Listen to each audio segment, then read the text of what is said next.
Chapter 9, Red Mud. Each one of the 5 mountains in the Dark Dragon Mountain are different. The mountain which produced the Dark Dragon's saliva was the closest to the Dark Mountain tribe. If he went any further, he might accidentally run into other people from other tribes. That was why Su Ming spent most his time here. He would only venture to the other mountains to collect some rare herbs, and he did so with caution. Now, within Su Ming's sights, was the mountain which had smoke rolling down from its peak, Black Flame Mountain. It is said that there was a huge amount of earth and fire within this mountain. A long time ago, this place was the center of the land of the Firebazooka tribe. Centuries may have passed since then, but if anyone approached this place, they could still feel waves of heat rolling off the very ground. Su Ming was not unfamiliar with Black Flame Mountain. He had stepped foot in this place multiple times. He had even met the people from the Black Mountain tribe before. If it were not for his speed aiding his escape, he would have died much earlier. That place was very close to the Black Mountain tribe. The Black Mountain tribe had held grudges against the Dark Mountain tribe for generations. The sizes of both tribes were about the same. There may be no battles between them, but there were scuffles among their hunting teams, and these scuffles tended to be bloody and cruel. There was a moment of hesitation, but very soon Su Ming's eyes lit up as he had a plan. He turned his gaze away from Black Flame Mountain after a long while, then quickly walked towards the deeper parts of the flat stone. There were a few big stones at the hollowed part of the stone. When Su Ming took them away, he saw an object that had been hidden underneath by the stones. It was a crudely made bow. It may be crude, but the string of the bow, which was the size of a finger, was stretched tautly across the bow. Its power could be felt just by looking at it. Only hunters were allowed to possess bows within the Dark Mountain tribe. It was difficult for other tribe members to obtain one. Su Ming made the bow himself after he exchanged some materials with the herbs he collected. He did not take it back to the tribe but kept it here. This was a secret that only Lei Chen knew. As he held the bow, Su Ming's lit up brightly. He took out another 5 arrows from underneath the big stones. The arrowheads were made from stone, and Su Ming would usually polish the arrowheads so that they would remain sharp. He placed the 5 arrows on the basket over his back. Su Ming held the bow in his hand and whistled at the little monkey before pointing at the herbs he drew on the ground. The little monkey understood him, and grinned at him, displaying all its teeth before rushing forward in a red blur. Su Ming followed closely behind carefully. With just a few leaps, the man and the monkey disappeared from where they stood. If they were comparing their level of familiarity towards Dark Dragon Mountain, then Su Ming would never be able to compare with Xiao Hong. Under Xiao Hong's guidance, as the sun became a bright red and started to set, Su Ming's basket was filled with various medicinal herbs. There were about 7 or 8 types of herbs in the basket, and there were plenty for each type. These were all the herbs that Su Ming saw from the drawing, and even herbs that were similar to the drawings. He was unable to identify them completely. That was why he decided to take the herbs that bore similarities to the drawings as well. You mean there's another herb that looks alike here? It was almost twilight by this point. Su Ming and Xiao Hong were standing in the forest near Black Flame Mountain. He was pointing at a patch of black mud on the ground before them, looking at Xiao Hong. Xiao Hong bobbed its head up and down, then gestured at Su Ming wildly before pointing at the setting sun in the sky. Su Ming's eyes lit up in understanding. He squatted down and fixed his gaze at the swamp, waiting for the sun to set. Seconds ticked by slowly, and after half an hour, the light in the forest grew dim. It was almost as if everything outside 100 feet radius within the forest had been consumed by darkness. As soon as night fell on the land, bubbles suddenly emerged from the mud. There was also the vague shape of a red plant. It was rising up so quickly as if it was swimming forward.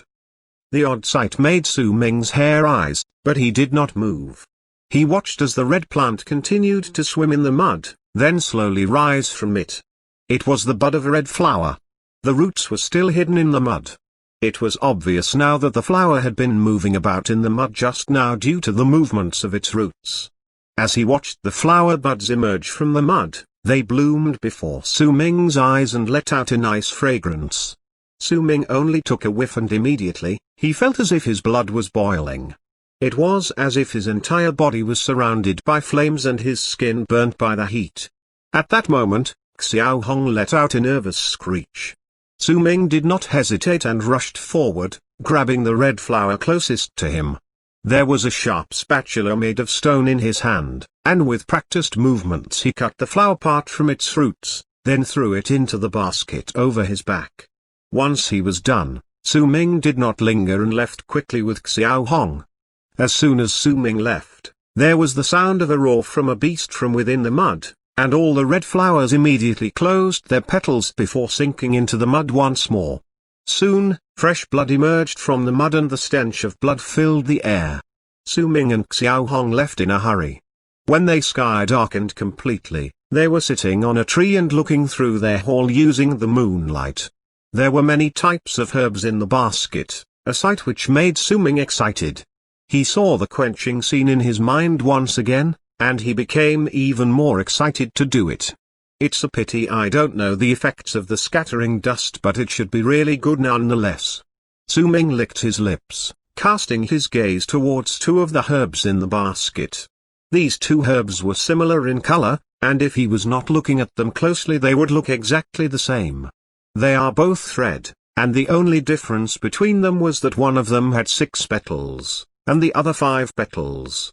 Su Ming was not familiar with those two herbs. They were the only ones he had never seen before in the making of the scattering dust.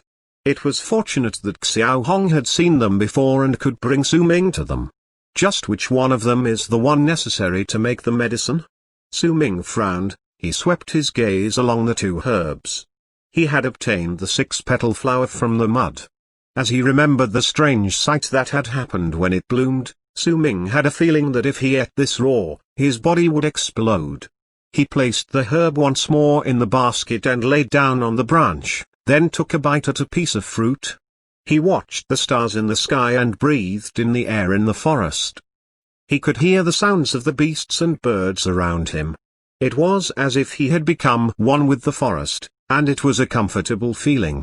Xiao Hong was grooming itself by the side, its eyes warily surveying their surroundings. The man and the monkey spent the night on the tree just like that.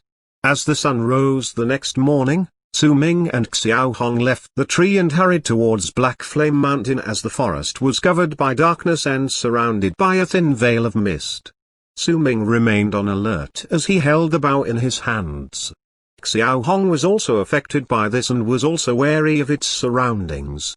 When the sun rose to the sky, the snow-like mist disappeared from the forest. There was a gigantic mountain before his eyes. The mountain was brown, and he could feel waves of heat rolling off the ground onto his face. He could even see puffs of black smoke rising into the air at the very top of the mountain. It was a sight to behold from afar. Black Flame Mountain, Su Ming muttered softly, then cast a wary eye at his surroundings before rushing up the mountain with no hesitation. He was already prepared before he came.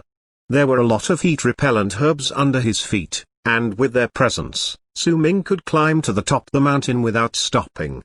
He may be climbing really quickly, but he remained alert, and his wariness only increased as he climbed further up.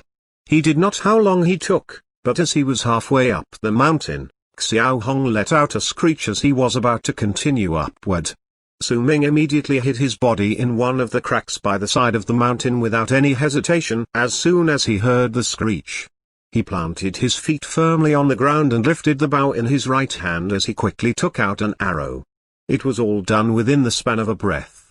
Xiao Hong arrived before Su Ming, and was now pressed closely to him. Su Ming breathed slowly, his eyes cold.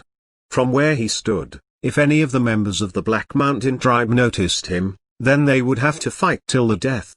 Very soon, soft voices traveled to where he stood, and there were even sounds of stones falling as they spoke. Why are they asking us to mine stones so early in the morning? What is this for anyway? Stop complaining. This is a request from the tribe leader, we just need to do it. By the way, did you hear? The elder is about to reach the next level. I also heard about it from the other tribe members that the elder is different than how he is usually. He's a bit terrifying now. Could the tribe leader be asking us to mine these stones for the elder? The voices became clearer and then gradually faded. Su-Ming remained still as he stood pressed against the crack. It was not until the two people had gone further away that he let out a sigh of relief. Black Mountain Tribe's elder is about to reach the next level. I remember the elder once saying that the elder in Black Mountain Tribe was at the 8th level of the blood solidification realm, but he has mastered an evil art just so that he could go up against the elder. Su-Ming narrowed his eyes. He would have to return later to tell his elder about this. He waited for a bit longer to make sure those two had gone far away, then Su-Ming continued scaling the mountain. But at that moment, the little monkey by his side grabbed his shirt. Su-Ming immediately turned his head in alarm, but he only saw the monkey's face bright with excitement, pointing towards the crack they had stayed. There was a small, naturally formed hole over there, and steam was rising from it. Su-Ming immediately gave up on climbing the mountain any further and decided to approach the small hole. After careful scrutiny, he took off the basket on his back and brought it into the hole as he crawled into it, with Xiao Hong keeping close to his footsteps. The hole was not big, and Su-Ming only managed to get in because he was on the smaller side. If it were any of the other members of the Berserker tribe, they would not have been able to make it in.